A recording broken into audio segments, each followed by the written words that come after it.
Hello everybody, this is Toysareruss, and for this new third-party figure showcase and review, we're going to be looking at the Doctor Wu Battle Damaged Intelligence Officer. Now you can already tell this is a Generation 1 soundwave, but for those of you who don't know, this is made by Doctor Wu, and because this figure transforms, they can't use his proper name. He also comes packaged with their take on a blaster, but I'm only going to be focusing on soundwave in this particular video. I'm going to do loads of comparisons and hopefully give you an idea of just how small this figure is.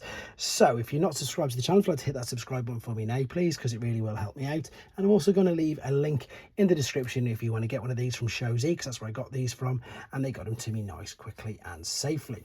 Now these all come with individual collector's cards, which is great. And it's now also got English at the bottom, so if I can get this sort of into focus, you can probably pause and read that now. Now, although these are absolutely tiny, they do actually come with instruction sheets, because this one's a bit easy to be honest, but some of them can be quite fiddly. Now, if you don't know anything about these, as I say, these are Micromaster scale figures, and to prove that, I suppose, here's some Micromaster figures from the main line, and here is a Generation 1 Minibot wind charger that for some reason has decided to fall apart on me, but that gives you hopefully an idea of how tiny these particular figures are. Now, Takara themselves in the early 2000s did make minifigures like these. They were known as WSTs, World's Smallest Transformers, and they were exactly this, Micromaster scale figures, but now they've been completely surpassed by Doctor Wu. So I do say this in every single video. I hope that this gives Takara the impetus now to go back and make indeed quite a few more. Right, let's move it out of the way then. So the artwork on the box is brilliant. Again, you can clearly tell that is soundwave, and then on the back you've got some actual product images there of them battling. Right, the alternate mode though, because it's based obviously on his Generation 1 alternate mode, is very, very basic. It doesn't do anything, unfortunately, unlike the core class version, which again, unbelievably now, that would probably nearly fit in his chest, to be fair. So to give you an idea, if you've got the core class figure, it's probably not even a third of his torso. It is crazy. That could pretty much fit there. So unfortunately the tape deck doesn't actually open, but what they do is they manage to tidy everything up really neatly on the back, which you can see there. So because there's not much more to show you in this particular mode, let's get him into the robot mode.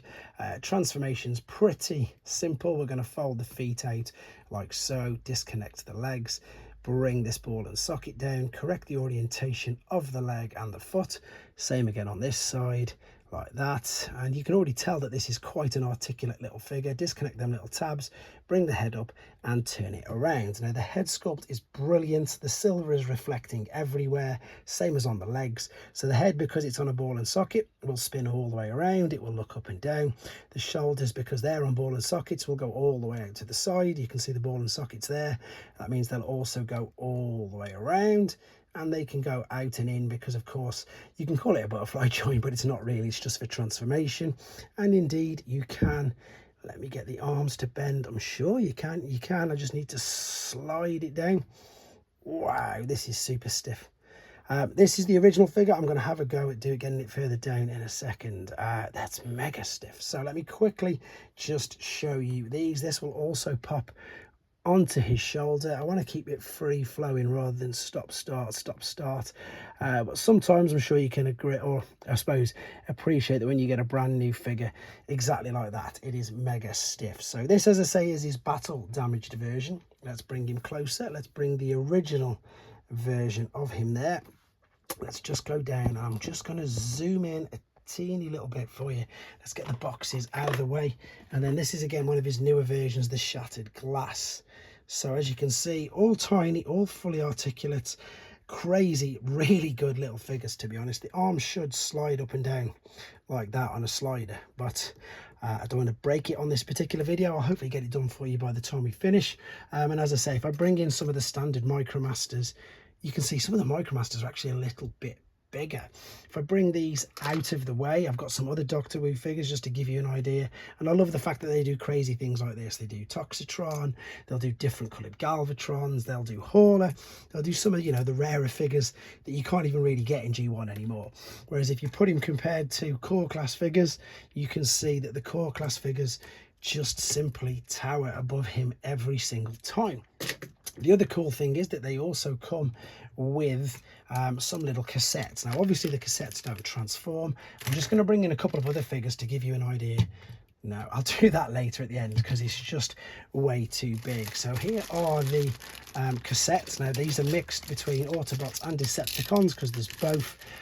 Again, I've reviewed the shattered glass one, so I'm not going to keep that exactly the same content. I'm going to try and keep them all as different as possible.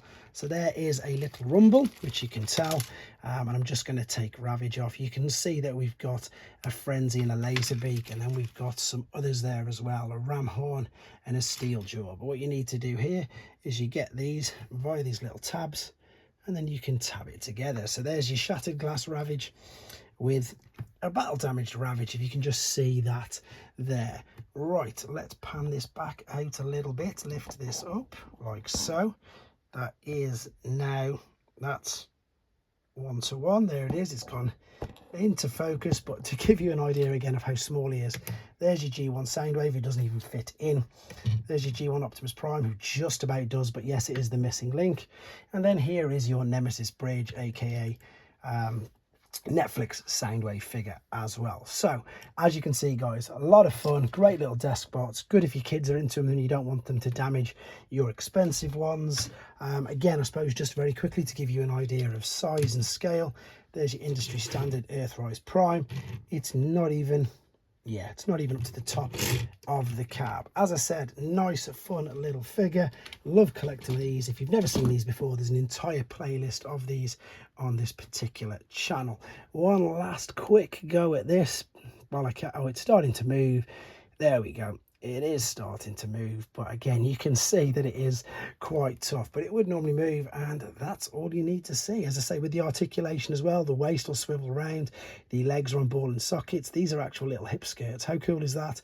This will kick up, it will bend at the knee.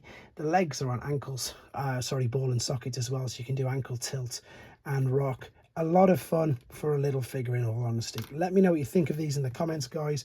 I obviously think they're great. And again, check out Shozy if you want to get these yourself, or indeed any of the others. Thanks for watching. Take care.